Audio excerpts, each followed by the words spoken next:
Hello everyone, welcome back to my channel Ravi Programming. So in this session, I'm going to discuss about the Java I/O or the input-output operations. So there are different kind of input and the output devices in the computer.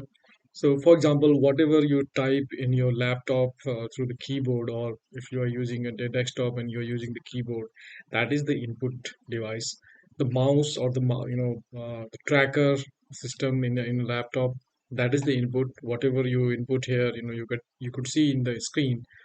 But that screen which is showing you the character or anything, any visuals or anything, that is the output from your computer system. So output could be like the screen, printer, there are various kinds of devices that you could use in output devices. So all these IO operations are actually performed through the different streams. So because whatever the computer understand, uh, a monitor or the screen cannot understand it, right? So both can communicate in a different way. So stream is one of the format. It's a byte format which both of them understand and communicate with each other in that form. So stream is used to make any kind of operations, IO operations, and also it also makes fast because it's in byte format. So it's a actually the stream is a sequence of data that contains the byte, and 8 bits equal to the 1 byte. So that all we already discussed. So any operations you do through the IO, that you have to use the external API that you can find out in java.io package. We will, whenever we are going to add any uh, operations into the IO devices, that we have to use the this API from the java.io. So the most common way of implementation of IO is the file. So where you could actually learn a bit easily, and also this is one of the most widely used, I would say, platform there. I mean, you do so, uh, whether it is normal file handling, or whether it is database, or I mean a lot of other operations. Most of the cases it is file only internally. So we will implement most of the examples in the file. So that is what we are going to do. So there are three different streams you already have seen probably in the previous examples that we were using in the console. So one of them is like system.out.println. Obviously, you have seen it. System.in is the input stream that we were using during the scanner, and system.err is one of the stream to print the error. So there are different types of streams that we can use. First is the byte stream, and second is the character stream. So byte stream is obviously it is a 8-bit stream which could represent the byte, where character stream is 16-bit Unicode system. So Unicode system is one of the system character encoding system, which we will discuss it later. But you can understand in a nutshell that Unicode system, that 16-bit Unicode system, is a system which could contains most of the words from around the world, from the different languages. So this is you could say that most widely used and most widely accepted character stream. So this is the structure, API structure of the IO operations.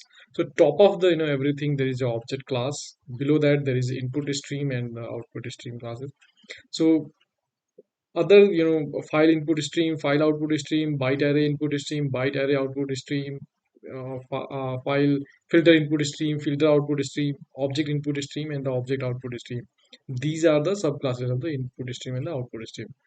And there are two more, not two, four different classes, that is buffer input and the uh, buffered, sorry, that is written in a, that's a type of, where that is data input stream and the data output stream, and the buffered input stream and the buffer output stream. These are the two different classes from the filter output stream and the filter input stream. So we will, I mean, add more examples regarding all these classes so that you could, get a better clarity in future. So if you see here, this input stream, this is actually the abstract class. It has some methods that, whatever the class is going to implement or extend, right? So for example, these classes are, going to extend this input stream abstract class. Those class will have, these the methods from the input stream by default. So if I will go to the API, so if you can see, at the top there is an object and the input stream is another class. So inside this class there we have some methods, for example available, so it will return the number of bytes that file contains. So it is in, int. The close will close the file, or whatever the stream that you are going to use. Mark will tell you the, current position of the input stream. Then there is a mark support. There is a read, definitely to read the file. Another is the read as a byte. So it will read some byte. It will take a byte array as an input, and it will, store that bytes into that array. And there is another read where you could pass the byte, the offset and the length of that particular byte. You could also reset the position, whatever the you were reading.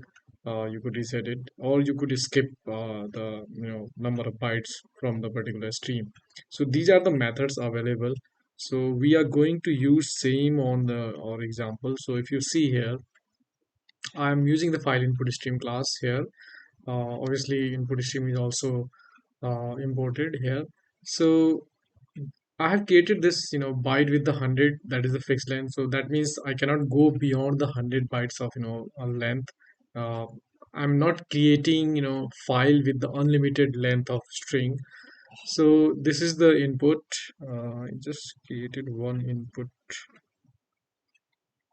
file as well. So if you could see it, I just created this input.txt file, and I have written Ravi here. And if you can see the program again, so here I'm, printing the length of that byte from the input, this input. And also I'm using this read method and passing this particular array here. So it will, read the file and put all the bytes into the this array. So this particular read method also return the length. So this length will be same as the this available length. Just, for the knowledge purposes, I just added this extra thing. So here it will print the file and it will start reading it. So once it will read and put all the bytes into this array, we will convert this array as a string. So this string class that we, covered in the last session. So you could see that in that session that string will take, a byte as an input, and it will convert it into the string format. So whatever I have written it here, it is input stream is reading as a byte. Then again I am converting it, that byte array, into the string format. So then only you could print. If you will not do that, then it will, print you the byte. So let me compile this class.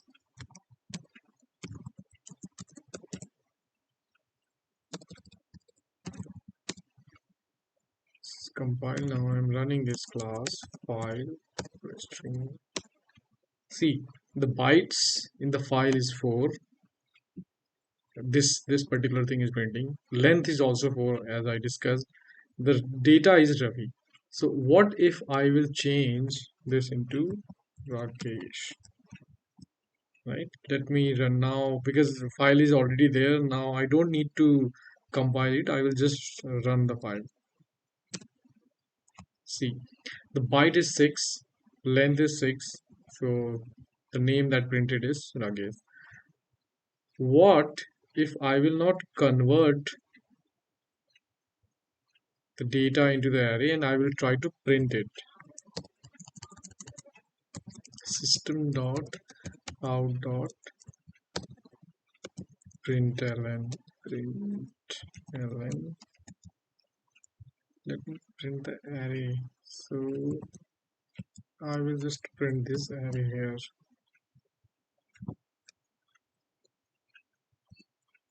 because I changed some in the program, so I need to compile it again.